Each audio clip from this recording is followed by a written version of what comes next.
beer, boobs, babes, and bikes. It's almost like Puerto Ricans are like really valuable because 100 million, it's a lot of money. I want to put it inside my body and just absorb all of its power.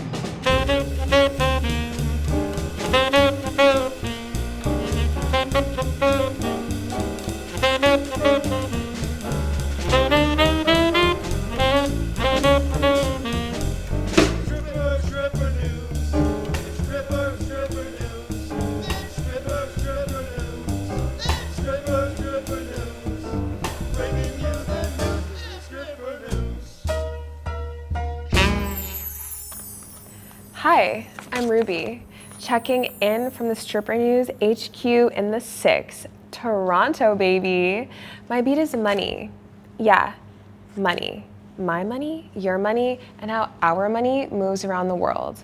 And today we're conducting a Super Bowl sports betting recap. How much money did fans bet on this year's game? Stripper news, stripper news!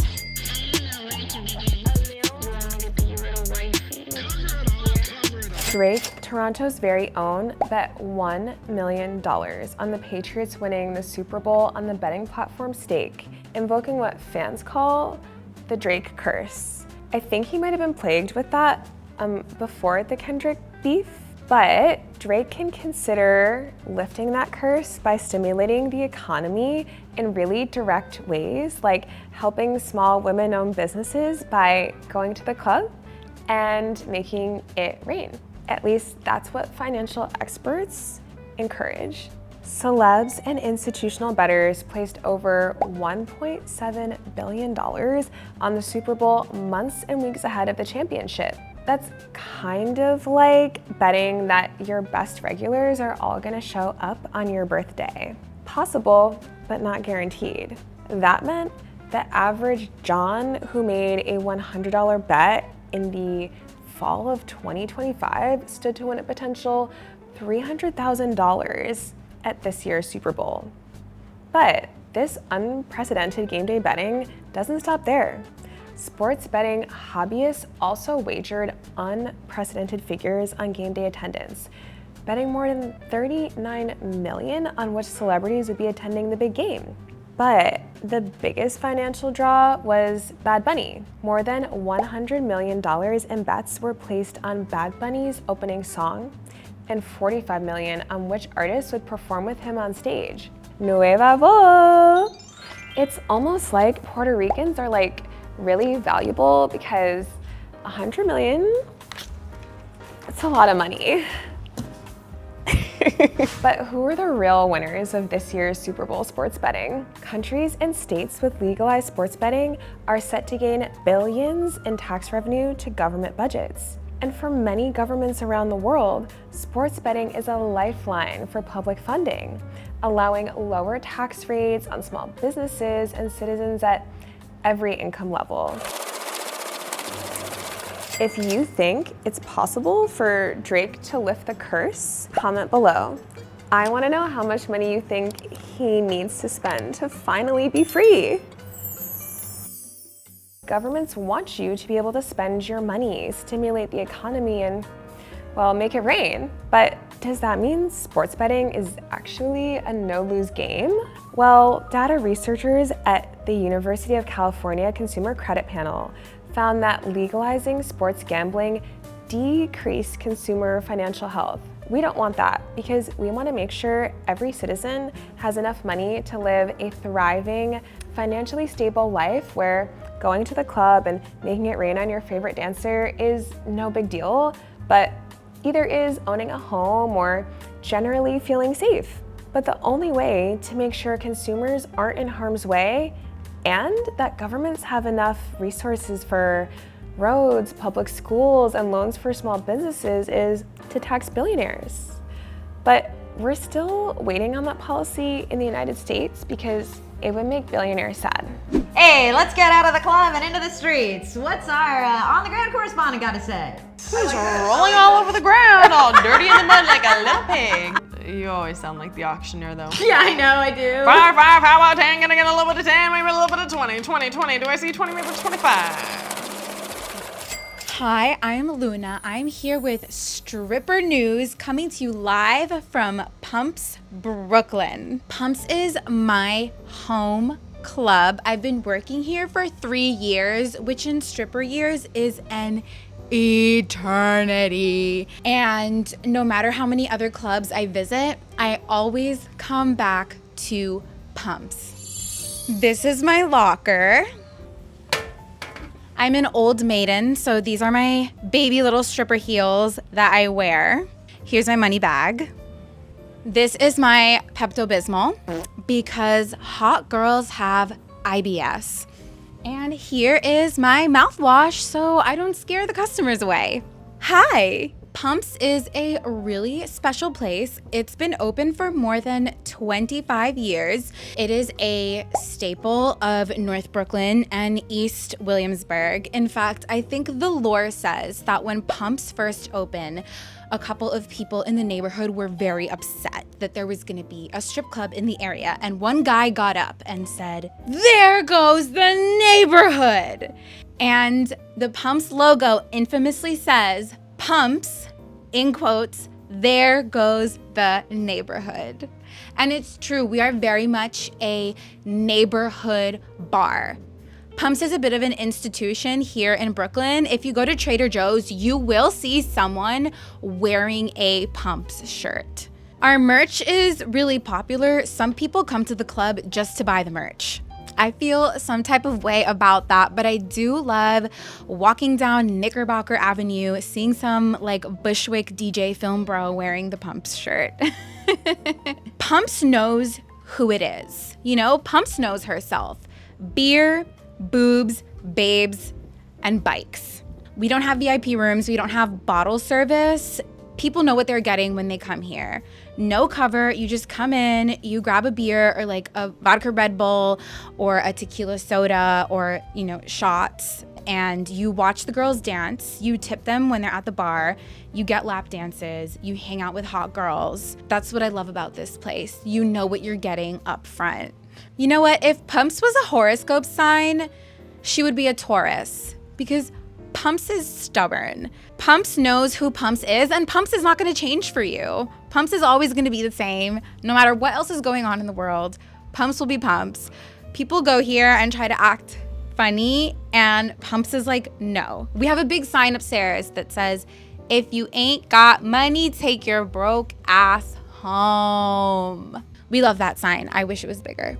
It's all about the cash here, baby. So I also feel like that fits in with Taurus. Money. Pumps is very much a biker bar. If you come to Pumps, there are several motorcycles hanging from the ceiling and they're wrapped in flashing lights.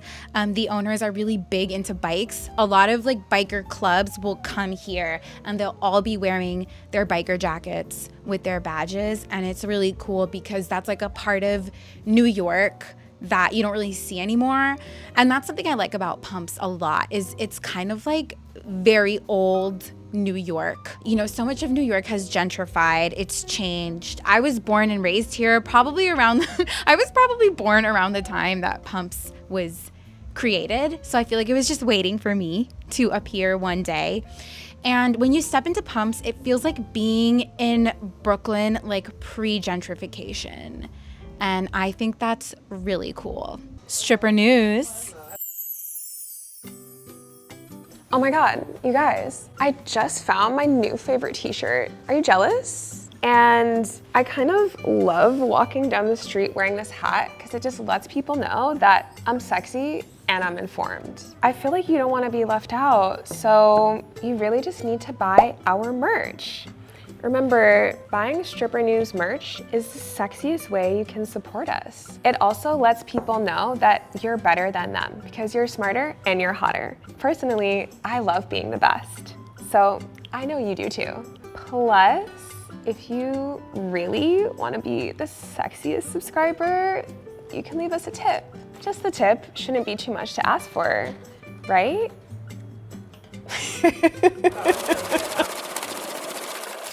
I actually don't really know where the name pumps comes from, but obviously pumps, like high heel pumps, but also this has always been a very industrial neighborhood. There's a lot of warehouses, a lot of truckers in the area. So I also thought that maybe pumps was a play on word, like gas pump.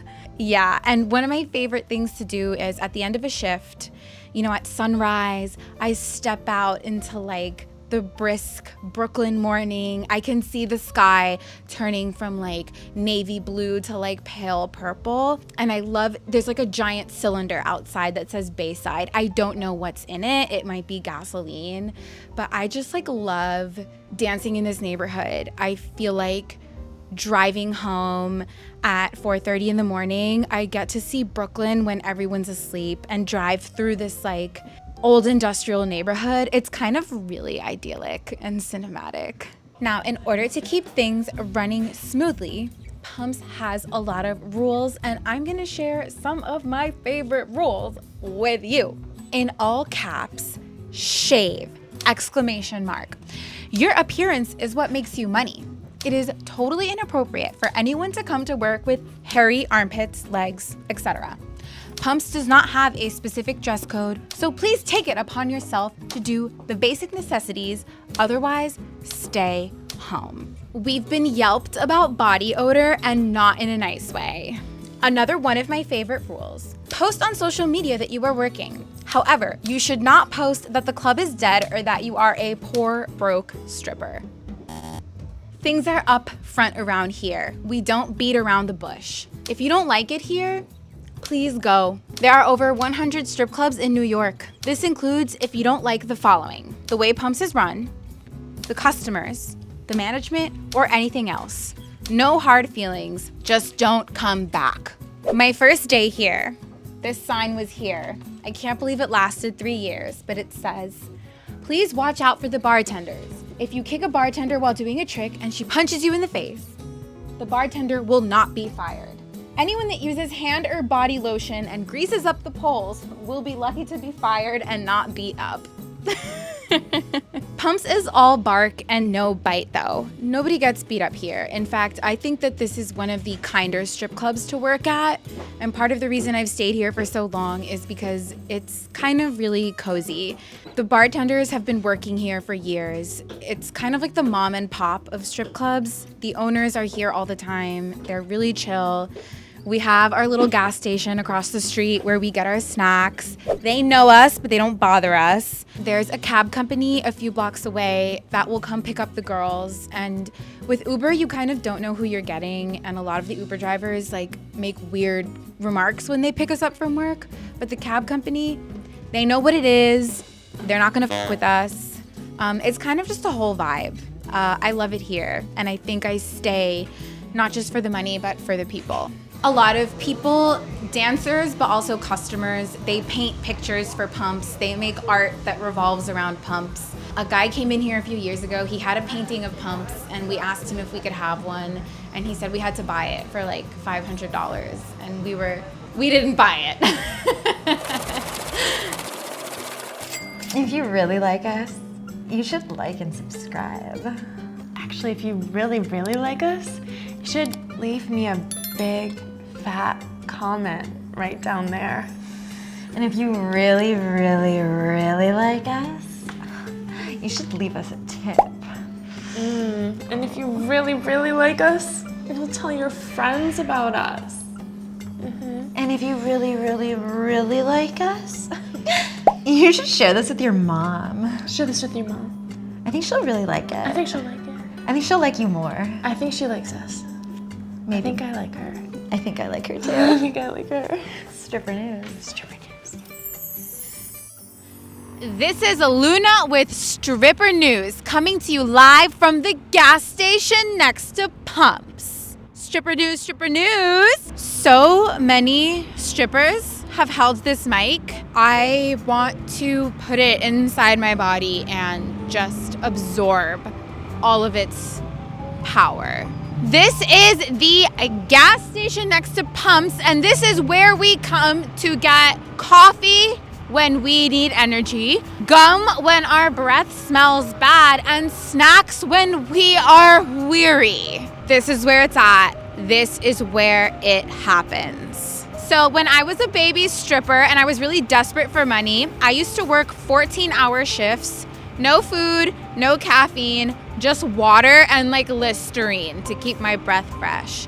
Now that I'm an old maiden, on a weeknight, I can get through the shift without a snack, but like on a Friday, Saturday, especially if I'm pulling a 10-hour shift, I need some jerky, I need some citrusy foods, dark chocolate, that's my go-to, dark chocolate, caffeine, and lots of water. I try and drink coconut water with a little bit of salt sprinkled inside to rehydrate after a long shift.